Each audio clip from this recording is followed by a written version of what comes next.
ညင်ငုံမမကတော့ကိုနာမကနေစရာစက်ခုံမမကတော့ကိုနာမကနေစရာလူပြက်ကလေးတွေဖေးရတဲ့ဖက်မှာပျော်ရွှင်လျက်သာရည်သေးသေးနေပါလို့မင်းသမီးကိုပိုးရတာနှစ်လတာရှိကြအစစကိုပဲဆွေမျိုးခံချစ်ခဲ့သူအမှန်ပါမယုံမလဲနေလျောင်းညင်းဆောင်မချင်အားလုံးသိကြတာရွှေမင်းသမီးနဲ့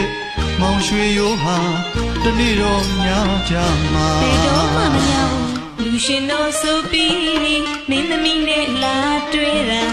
ပရိသတ်ကလက်မခံပါစေရညင်ကုန်နဘေးကနေကန့်ကွက်ကြပေါ့နာမကနဲ့လေလိမ်မဝေးနေလူပြက်ကလေးမောင်ရှိဝတနာစရာရည်စရာမောစရာလေးတွေပြောရင်ကကျွန်တော်ငိုမှာလူရှင်တော်မျက်ရည်ကြတာဘယ်သူမှမသနာ